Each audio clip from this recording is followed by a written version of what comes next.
Creo que ya, ¿verdad? Bien, decíamos este, que en esa pregunta sobre si carácter originario o derivado de los tributos municipales o del régimen tributario local eh, está implicado si puede haber o no puede haber normas de carácter general que establezcan relaciones de coordinación e incluso de solidaridad. Eh, Cuando la sala ha puesto el énfasis en las limitaciones de la Asamblea Legislativa, es decir, que solo puede aprobar o improbar, no deja bien resuelto el tema de la unidad de política económica, a eso se refiere la coordinación, eh, incluso a la solidaridad que podría haber entre distintos cantones municipales. Esto segundo, esos principios de coordinación no están bien resueltos, diríamos, ni en la Constitución política ni en la jurisprudencia de la Sala Constitucional.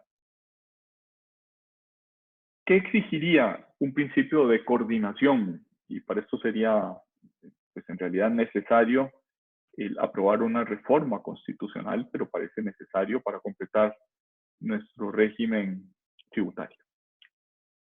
El principio de coordinación exigiría que los hechos generadores que pueden asumir los proyectos de ley de los impuestos municipales no pueden interferir con los impuestos nacionales. Dicho en otras palabras, es autónoma la municipalidad de San José, pero no puede crear un impuesto al valor agregado, no puede crear un impuesto sobre la renta. Solo puede utilizar hechos generadores que no estén ocupados por el ejercicio del poder tributario nacional. También sería necesario que el establecer reglas para que un consejo municipal no pueda tener iniciativas sobre elementos patrimoniales situados fuera del ámbito territorial del municipio o sobre rendimientos originarios o gastos realizados fuera del territorio municipal. También forma parte de ese principio de coordinación que debería elevarse a rango constitucional, el que los tributos municipales no pueden ser obstáculo a la libre circulación de personas, bienes o capitales. ¿Y por qué es necesario eso último? Bueno, pues porque parte del contrato social es que quienes vivimos en este país no podemos entorpecer ni la circulación de personas que está establecida en la Constitución política, ni la circulación de bienes, ni la circulación de mercancías. Profesor, Sí, sí.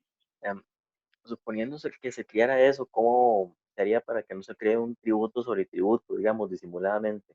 Ejemplo, pagar, qué sé yo, pagar un impuesto X para que la policía exista a nivel nacional, o los bomberos o la Cruz Roja, y que una municipalidad diga, no, vamos a querer un servicio de nosotros, propio para nosotros, qué sé yo, de unas ambulancias privadas o algo así, vamos a subcontratar el servicio o a tener una Cruz Roja municipal, y al final se correría el riesgo de que parece que son hechos generadores diferentes, pero en realidad es un tributo sobre tributo sobre tributo.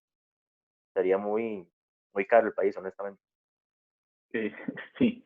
No, en efecto, ese principio de coordinación que debería estar en la Constitución política debería evitar ese tipo de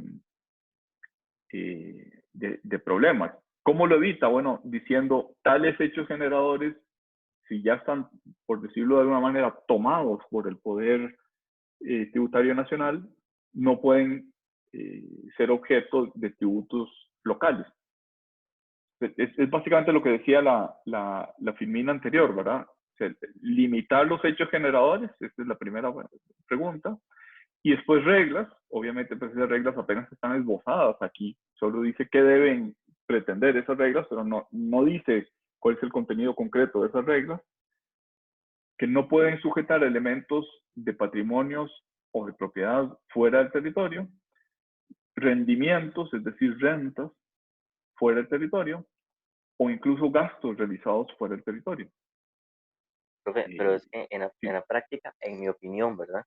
Ya eso se rompió se supone que querían estar coordinados y yo sé que los aprobó la Asamblea Legislativa, pero no sé si fue usted de una clase que comentó del impuesto a la policía municipal, no recuerdo.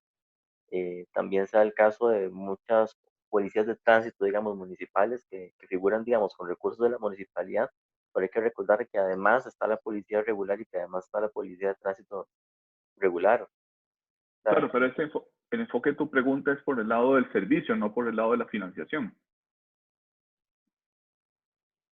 ok, El impuesto municipal no está grabando, por ejemplo, el impuesto de policía municipal no está grabando un hecho generador que ya esté tomado o que ya haya sido utilizado eh, por la Hacienda Pública Nacional, hasta donde yo recuerdo, son hechos generadores diferentes. pero eso es a lo que voy, suena como un poco de disfraz, porque al fin de cuentas es el mismo objetivo, el mismo servicio. De acuerdo. Eh, lo que te quiero decir es que la distribución competencial de las haciendas eh, incluye que si le delego un servicio a un ente público menor, también tengo que delegarle las fuentes de financiamiento. Eh, por ejemplo, ahora que hemos visto cómo reaccionan distintas regiones y distintos países a la emergencia de COVID-19. En España, la sanidad, la educación, eh, bueno, y algunos otros elementos de las potestades nacionales están delegadas a las autonomías municipales, perdón, a las autonomías regionales. Ustedes habrán visto que la Comunidad de Madrid, por ejemplo, ha sido más exitosa que la Comunidad de Valencia, o al revés, eh, porque ellos son los que,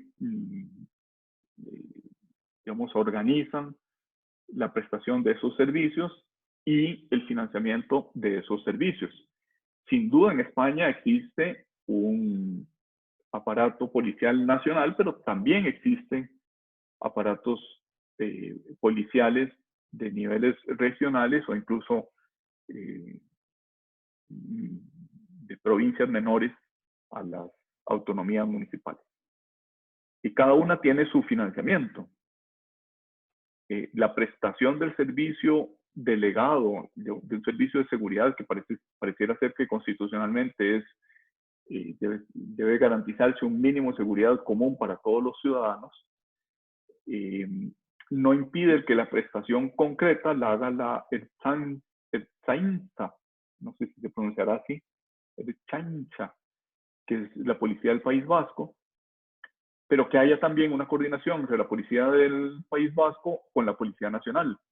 Ahora, ¿cómo se financia la policía del País Vasco? Se financia con tributos que pagan los que viven en la comunidad de los países, iba a decir los Países Bajos, pero no, de los Países Vascos.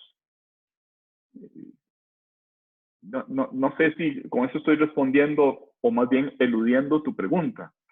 El servicio de seguridad eh, está previsto en la Constitución política y tiene unos caracteres que son comunes a todos los ciudadanos del, del Reino de España. Pero la prestación concreta de ese servicio se financia de manera diferente en el País Vasco respecto de la Comunidad de Madrid, respecto de Castilla-La Mancha, respecto de Cataluña, respecto al país valenciano. Es decir, cada uno de esos países, perdón, de esas comunidades, cobra tributos para financiar ese servicio que tiene unas características comunes, pero cada una tiene su tributo que tiene cierto rango de autonomía. No hay doble imposición por ello. El, la coordinación, o sea, sin duda hay hay un ministro del Interior que rige para toda España, rige para por encima, tiene autoridad por encima de todas las policías que hay en cada uno de esos países españoles, pero hay ámbitos de autonomía reconocidos en la Constitución para esas policías que tienen su propia ley. La ley de la Ertzaintza vasca es distinta que la ley de la policía de Extremadura. Y el financiamiento también. Hay unos elementos comunes, pero hay unos elementos que son propios de cada circunscripción. Y lo mismo podríamos decir en Costa Rica. El régimen de policía municipal no tiene los mismos ámbitos competenciales que la Policía Nacional, que la Policía de Fronteras, que la Policía de Migración. Todas están coordinadas, sin duda, por el ministro de Interior. Pero hay ámbitos en los que solamente participa una policía, en nuestro caso la Policía Municipal del Cantón de San José, en lo cual no se pueden meter las otras policías. Y también hay relaciones de colaboración. Por ejemplo, recientemente se aprobó que las policías municipales existentes en el país puedan hacer multas de tránsito y puedan colaborar en el control de las normas de restricción vehicular por la pandemia. Pero eso no quiere decir que el hecho generador del tributo, del impuesto municipal de policía, se superponga o signifique una plurimposición con los tributos nacionales que financian las policías nacionales o las policías que tienen ámbito no en un determinado territorio, sino en todo el territorio costarricense. No sé si me hice bolas contestando su pregunta, Leonardo. No, no, sí, sí me gustaría volver a tocar el tema, pero ya es bastante compleja la pregunta por lo que veo. O bueno, la respuesta, más bien. Ok. Entonces, pero Bueno, muchas gracias, profe. no, con gusto, vamos a dejarlo por ahí para pasar a, a lo que sigue este, de esta pregunta sobre si el poder tributario municipal o local es originario o es derivado. Si fuera originario, las normas actuales de coordinación previstas en el Código Municipal, o sea, si fuera absolutamente originario, ese código sería inconstitucional, puesto que es una ley ordinaria. Este voto del año 95 de la Sala Constitucional, que es un voto que se refiere al impuesto de bienes inmuebles, ya les explicaba antes de que tuviera que suspender la clase, que ese impuesto antiguamente, antes del año 95, era un impuesto nacional, era un impuesto que cobraba el Ministerio de Hacienda, y la ley del 95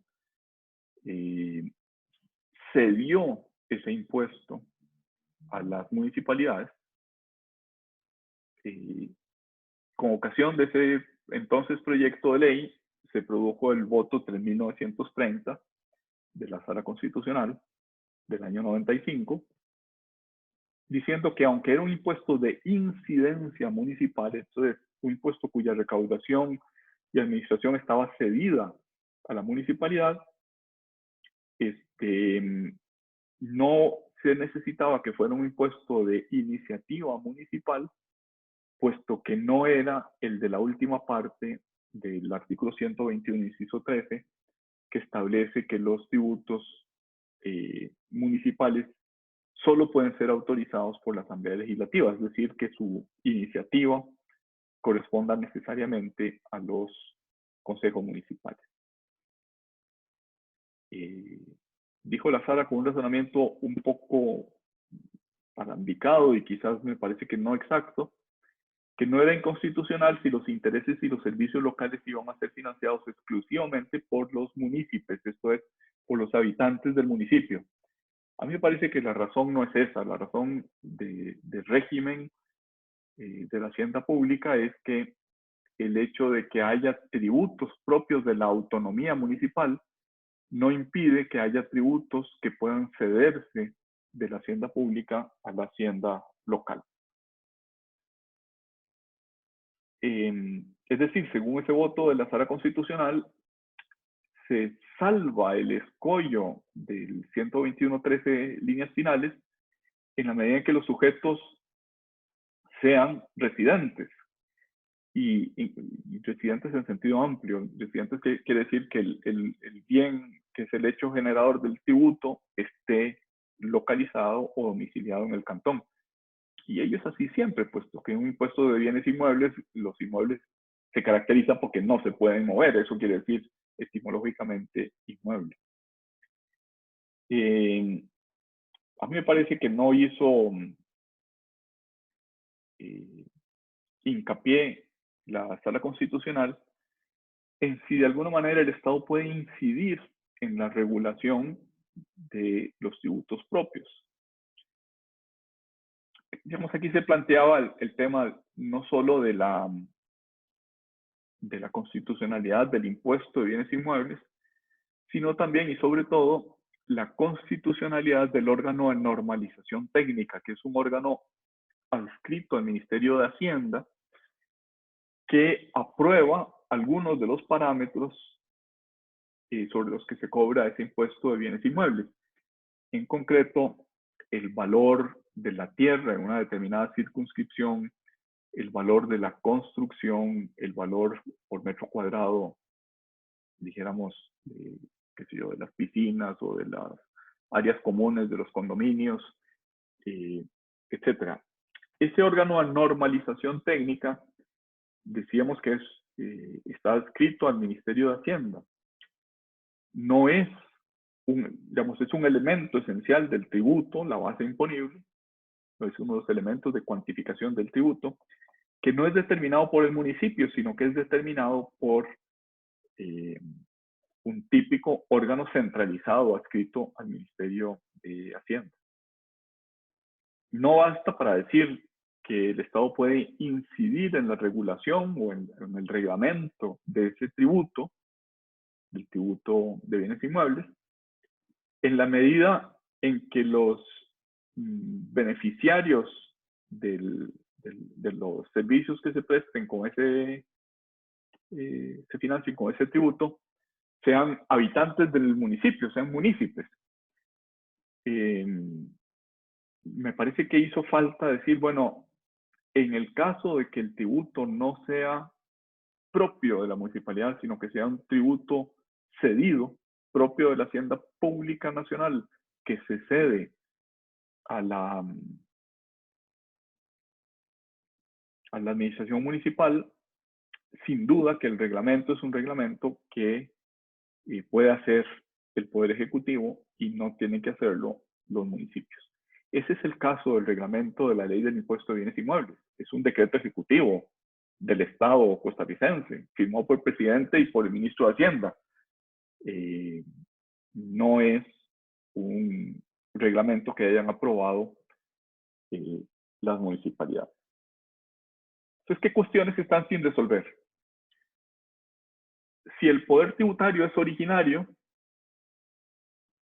o sea, si es 100% originario, los municipios pueden proponer tributos que no estén previamente establecidos en ley ordinaria en sus rasgos generales. En cambio, si es derivado, los tributos propios solo pueden ser propuestos si en forma previa la ley ordinaria los creó en sus elementos básicos. Por ejemplo, el impuesto de patentes. Está previsto los elementos básicos del impuesto de patentes en el Código Municipal. Esa existencia del Código Municipal parece decir el poder de los municipios es derivado.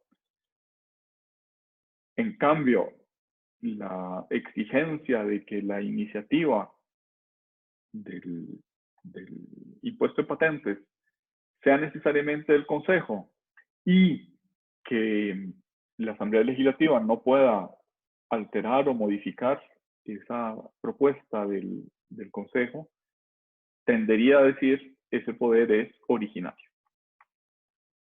Segunda cuestión sin resolver. La coexistencia de tributos propios con tributos cedidos, pero que el Consejo Municipal puede integrar algunos elementos cuantitativos. El impuesto de bienes inmuebles en una primera versión decía que la tarifa del impuesto puede oscilar entre un 0,15% y un 0,30%. del valor del bien inmueble por acuerdo del Consejo con una cierta mayoría en el Consejo. Es decir, el Consejo podría integrar, podría variar el tipo impositivo del impuesto de bienes inmuebles. Eso ya no es así en la actualidad, pero sí fue así en la primera versión del impuesto de bienes inmuebles aprobada en el 95. ¿Qué queremos decir? Que esa posibilidad de delegación, o sea, de aprobación genérica en un impuesto cedido, aquí me parece que está, digamos, tal vez esta palabrita propia está mal puesta ahí, es algo que es propio de los tributos propios, cómo aplica en el caso de los tributos cedidos, si se puede hacer esa delegación o no. En tercer lugar, si el poder tributario es derivado, ¿cómo hacemos para resolver algunas cuestiones, como pueden ser los regímenes de incentivos o exenciones previstos en la ley ordinaria? Esto se planteó a efectos del impuesto de patentes municipales con ocasión de la ley del régimen de zonas francas. El artículo 20 de la ley de zonas francas dice que quienes digamos, reciban el acuerdo de zona franca no pagarán impuesto de patentes municipales. Y lo que sucedía es que algunas municipalidades proponían una nueva ley de patentes municipales con el objeto de que por aplicación del artículo 63 del Código de Normas y Procedimientos Tributarios, alguien que tenía exención dejara de tenerla, puesto que ese artículo 63 lo que dice es que las exenciones no se extienden a leyes aprobadas con posterioridad a la ley que contiene la exención. Digamos, el razonamiento detrás de esa conducta municipal era, yo por ejemplo estoy no sé, en Alajuela, me corresponde cobrar tributo sobre la zona franca, digamos, la zona franca del Collor está dentro del ámbito de mi circunscripción municipal. Y por tanto, yo apruebo una ley nueva de patentes municipales y la exención que contenían las empresas que se acogieron al régimen de zona franca en la zona franca del Collor, ya no estarían exentas, puesto que mi impuesto de patentes es posterior. Pues bien, lo que dijo la Procuraduría es que, digamos que eso era una triquiñuela de las municipalidades para vaciar de contenido esa extensión, porque el impuesto de patentes, el anterior y el posterior, eran básicamente idénticos en todos sus elementos. Entonces, solo cambió la ley, pero no cambiaron los elementos esenciales del tributo. Pues bien, esto es un asunto que todavía no está resuelto, porque podría haber algún cambio que en el nuevo impuesto de patentes municipales de esa municipalidad ya llevar a decir que no son idénticos o que no son el mismo impuesto uno y otro. Esto se planteó además en un momento histórico muy concreto, que es que en el año 94, cuando vino Intel a Costa Rica, digamos, eso fue un hito importante en la historia económica del país y en la historia hacendística del país. Estaba entrando Intel, estaba en régimen de zona franca y la municipalidad de Belén le pidió a los diputados un cambio en su ley de patentes municipales. ¿Cuál era la intención de la ley de patentes municipales del Cantón de Belén? Cobrarle impuestos a un super sujeto tributario como era Intel, que pasó a representar entre el 10 y el 14% del Producto Interno Bruto ya en el primer año de operaciones de Intel. Entonces, la Procuraduría dijo en aquel momento, Eh, no, porque el impuesto de patentes es básicamente el mismo que ya existía antes, solo cambió formalmente el número de ley y algunos elementos muy básicos de ese impuesto. Solo se maquilló un impuesto ya existente. Pero a mí me parece que está sin resolver en la constitución política y ese conflicto muestra esa carencia, que el Estado costarricense puede determinar, y eso corresponde al Estado costarricense, no le corresponde a las municipalidades, la promoción y el conocimiento y el crecimiento económico nacional. O sea, el esfuerzo de atraer Intel a Costa Rica era un esfuerzo nacional, no era un esfuerzo que podía ser torpedeado, dijéramos, por una viveza de la municipalidad de Belén. Bueno, esto es el dictamen de la Procuraduría del que estamos hablando. Dijo en ese entonces la Procuraduría, el poder del gobierno municipal es derivado, no es originario. Sin embargo, pues lo dijo de pasada, sin desarrollar las implicaciones profundas como las de las 3 filminas que ya pasamos. En este expediente legislativo 14.038 había una propuesta de reforma constitucional que establecía un nuevo esquema de ejercicio de la autonomía. Las municipalidades pueden establecer los impuestos, esto es autonomía, pero dentro del marco general establecido por una ley aprobada por mayoría calificada, esto es coordinación.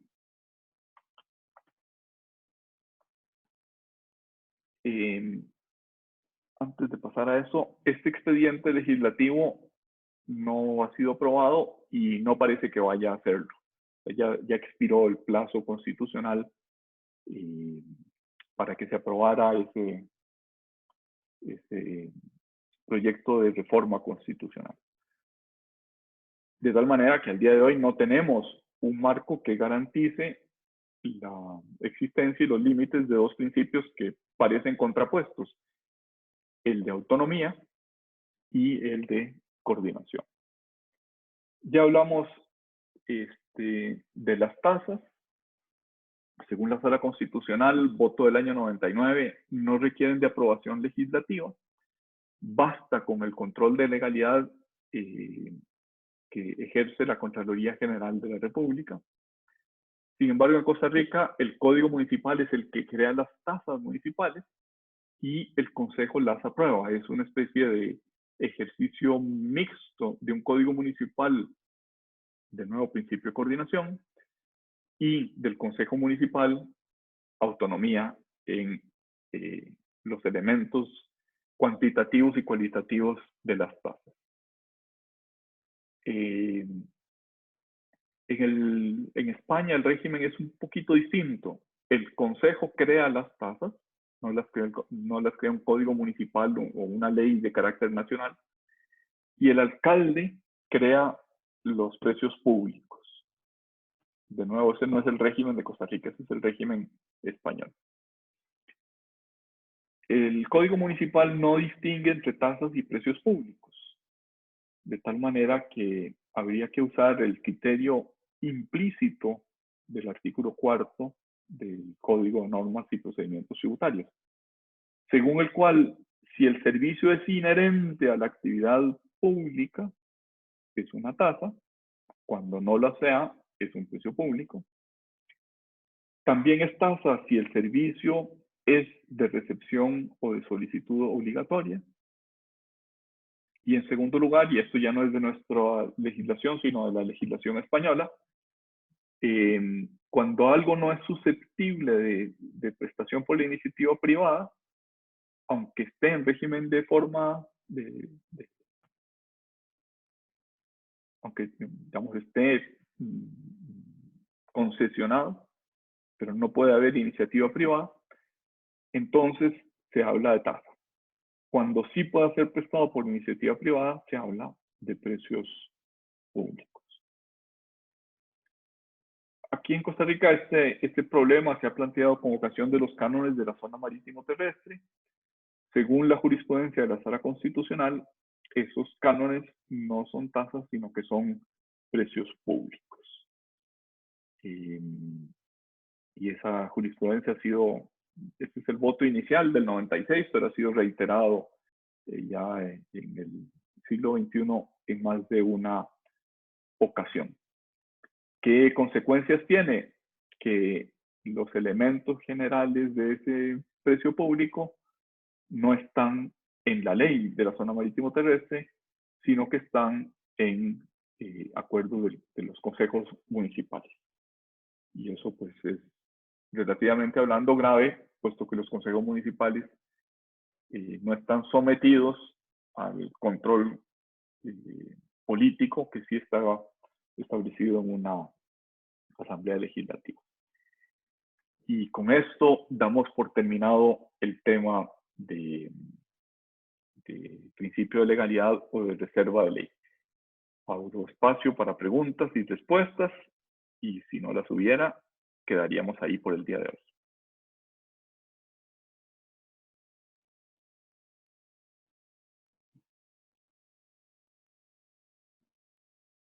¿No hay preguntas? Sí, tal vez yo para hacerte una. Sí, Diego. En este caso, digamos, cuando la ley ordinaria, que todavía creo que no está muy claro, que pueda modificar un tributo local, ¿podría esa ley ordinaria tocar los elementos esenciales de ese tributo local? A ver, aquí lo que nos estamos planteando es si la ley ordinaria puede afectar, limitar o disminuir la autonomía constitucional del poder hacendístico local.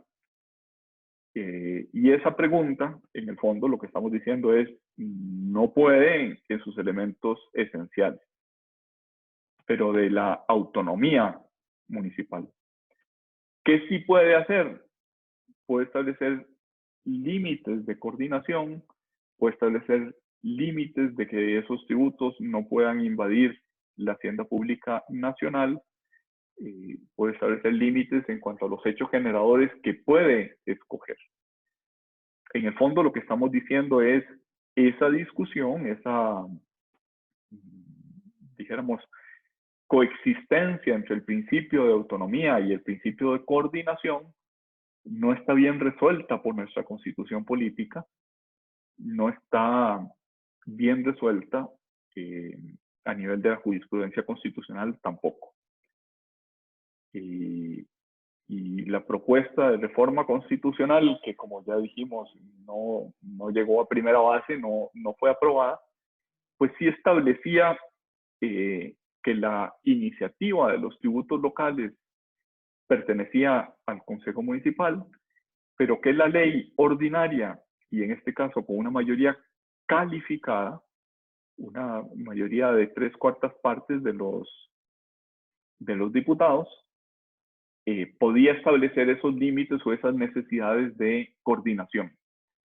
Pero eso no está resuelto. Entonces, perdón que no pueda contestar más en concreto, pero nuestro sistema todavía no ha llegado a la concreción de hasta dónde llega la autonomía versus hasta dónde llega las potestades de coordinación y de política nacional a cargo del gobierno nacional. Sí podemos decir, ambas existen. ¿Para qué escogemos un gobierno nacional? Bueno, entre otras razones, para que diga cuál es la política económica y la política de solidaridad nacional. Eso está en la Constitución política. También está en la Constitución política el que las haciendas locales tienen un grado de autonomía al cual no se puede meter el gobierno y no se puede meter la Asamblea Legislativa. Pero cómo coexisten coordinación y autonomía, eso no está resuelto en nuestro país. Por tanto, perdón que no pueda contestar más en concreto que esto. Lo único que podemos decir es que está pendiente de resolverse ese choque de esos dos principios de nuestra constitución política. Muy amable, gracias. Con gusto. ¿Alguna otra pregunta? ¿O hace hambre y queremos irnos a almorzar? No que se hace hambre, profe. Bueno, buen provecho, que descansen, nos vemos el jueves, Dios mediante. Gracias, igual. Hasta luego, muchas Muchas gracias, gracias. profe. Hasta Buenas luego. tardes. Profe.